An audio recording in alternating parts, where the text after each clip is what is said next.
어젯밤에도 잠들기 직전에 계좌를 한 번 더 열어보셨을 겁니다. 오늘은 올랐나? 내일은 또 떨어지나? 내가 지금이라도 뭔가 해야 하나? 그런데 이상하게도 잔고 숫자가 늘어도 마음이 편해지지 않습니다. 집은 있는데 현금이 없고, 월급은 들어오자마자 빠져나가고, 아이들 비용은 매달 늘고, 부모님 병원비 이야기까지 들리기 시작합니다. 그래서 더 자주 보게 됩니다. QLD, TQQQ. 두 글자, 네 글자. 그 짧은 이름이 왜 이렇게 크게 보일까요? 누군가는 이걸로 몇 년 만에 인생이 바뀌었다고 하고, 누군가는 이걸로 계좌가 반토막 났다고 합니다. 결국 마음속 질문은 하나로 모입니다. 내 순자산, 지금 이 정도면 정상인가요? 순자산은 생각보다 단순합니다. 내가 가진 걸 다 팔아서 현금으로 만들고, 빚을 전부 갚고, 마지막에 남는 금액. 이게 순자산입니다. 여기서 중요한 포인트가 하나 있습니다. 평균을 믿으면 기분이 망가집니다. 상속이나 큰 자산을 가진 일부가 평균을 왜곡하기 때문에 현실 감각을 잡으려면 중앙값을 보는 편이 낫습니다.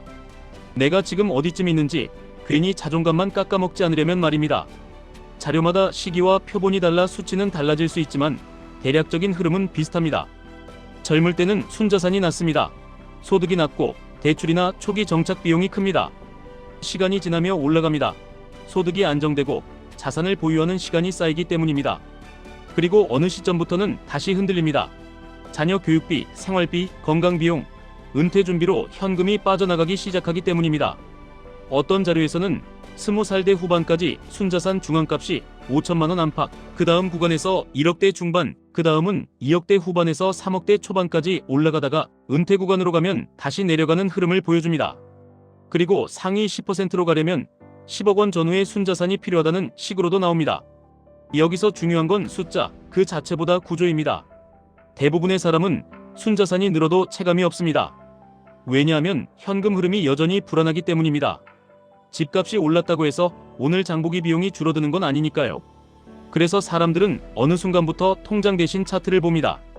월급으로는 속도가 안 나온다고 느끼는 순간 눈이 레버리지로 갑니다. QLD, TQQQ 같은 상품이 그때 등장합니다.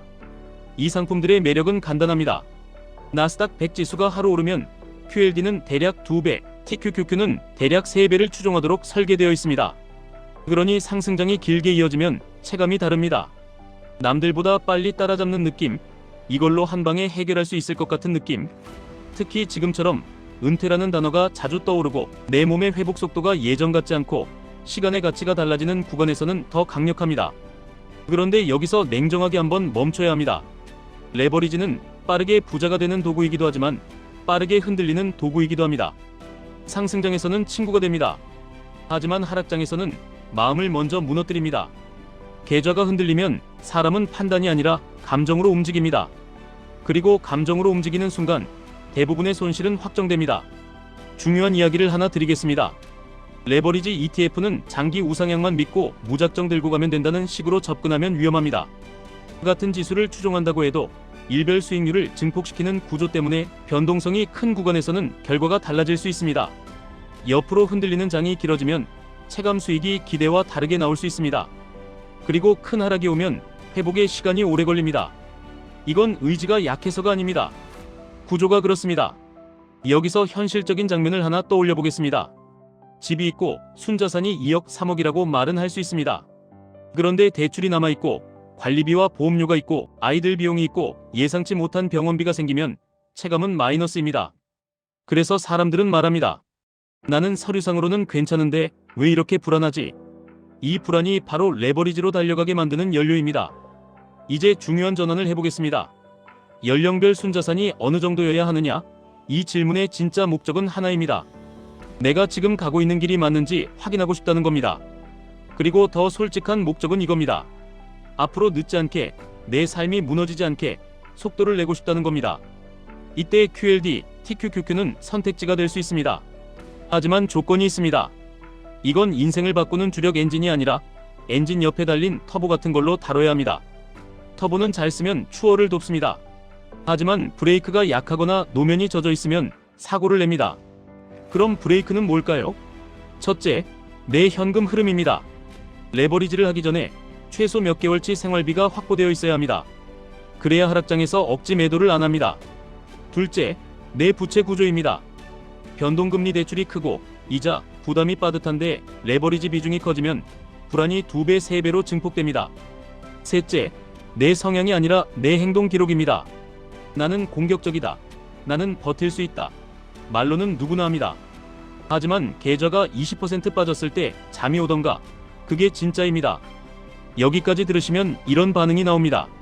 그럼 결국 하지 말라는 얘기인가요? 아닙니다. 하지 말라는 얘기가 아니라 제대로 하자는 얘기입니다.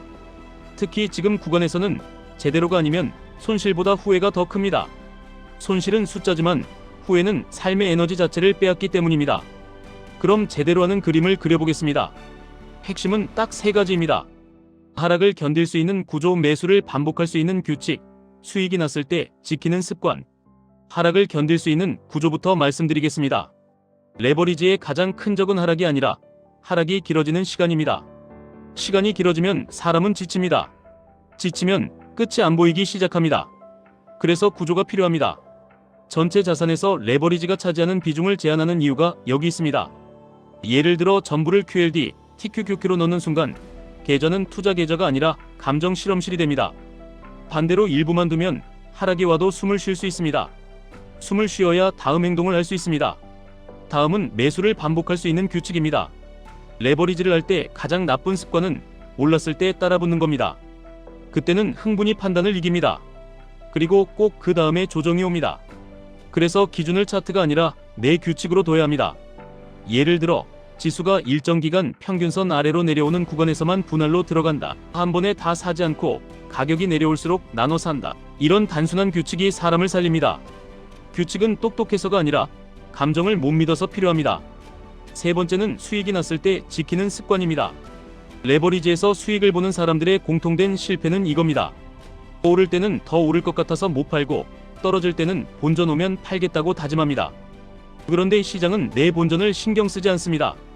그래서 수익이 났을 때 일부를 줄이고 현금이나 안정자산으로 옮기는 습관이 필요합니다. 이 습관이 없으면 큰 상승 뒤에 큰 하락이 오면 결국 제자리로 돌아옵니다.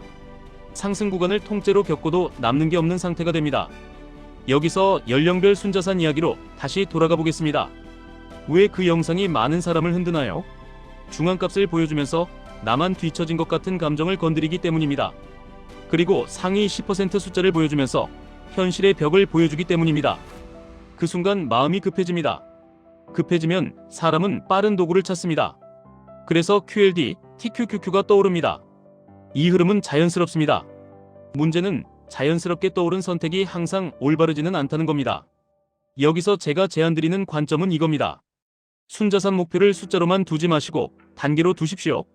첫 단계는 빚을 줄이고 현금 흐름을 안정시키는 단계입니다. 두 번째 단계는 인플레이션을 이기는 자산을 꾸준히 모으는 단계입니다. 세 번째 단계는 수익이 난 자산을 일부 확정해서 은퇴 이후 현금 흐름으로 바꾸는 단계입니다. QLD, TQQQ는 이 중 어디에 들어가야 할까요?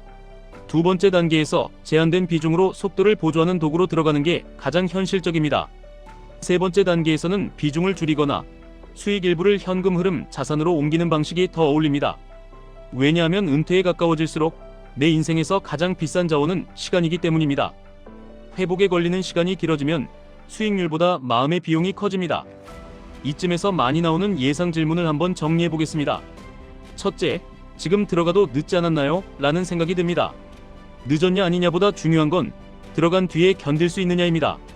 올라서 돈을 버는 시나리오는 누구나 그립니다.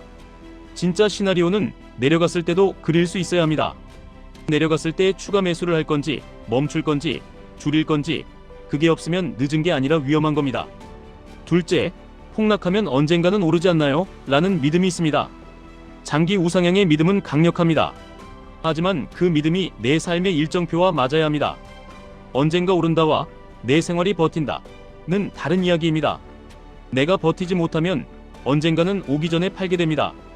그래서 버티는 구조가 먼저입니다. 셋째, 레버리지는 너무 위험하니 아예 하지 말아야 하나요? 라는 고민이 있습니다. 위험하다는 말은 사용할수록 위험하다는 말이지 존재 자체가 죄라는 말이 아닙니다. 칼도 위험합니다. 하지만 요리를 하려면 칼이 필요합니다. 문제는 손잡이를 잡느냐, 나를 잡느냐입니다. 레버리지는 손잡이를 잡을 수 있을 때만 쓰면 됩니다. 손잡이라는 건 비중 제한, 분할 현금 리밸런싱입니다. 넷째, 그럼 저는 무엇부터 해야 하나요? 라는 질문이 옵니다. 여기서는 아주 현실적인 순서를 드리겠습니다. 먼저 내 순자산을 적어보십시오. 집값은 보수적으로, 차는 감가를 반영해서, 대출은 정확히, 그 다음 내 월 고정비를 적어보십시오. 그리고 최소 생활비 현금을 몇 개월치 확보했는지 보십시오. 이 세 가지를 보면 레버리지 비중이 자동으로 정리됩니다. 기분이 아니라 숫자가 정해줍니다. 다섯째, 나는 투자 공부할 시간이 없는데요. 라는 말도 나옵니다. 그럴수록 복잡한 전략이 아니라 단순한 규칙이 필요합니다. 예를 들어 정해진 날에 정해진 금액을 넣고 정해진 조건에서만 레버리지 비중을 늘리고 그 외에는 건드리지 않는 방식. 이런 단순함이 오히려 성과를 만듭니다. 투자에서 가장 비싼 실수는 자주 움직이는 겁니다. 여기까지 들으셨다면 이런 생각이 드실 겁니다. 결국 핵심은 연령별 순자산 숫자에 휘둘리지 말고 내 현금 흐름과 시간표에 맞는 전략을 짜라는 이야기구나. 맞습니다. 숫자는 방향을 알려주는 표지판일 뿐입니다. 표지판을 보고 운전대를 꺾다가 사고 나면 표지판이 책임져 주지 않습니다. 마지막으로 오늘 영상의 진짜 결론을 말씀드리겠습니다. 순자산이 어느 정도여야 하느냐? 그 질문의 답은 사람마다 다릅니다. 누군가는 빚이 적고 고정비가 낮아서 같은 순자산이어도 훨씬 편합니다. 누군가는 지분이 있어도 현금 흐름이 막혀서 훨씬 불안합니다.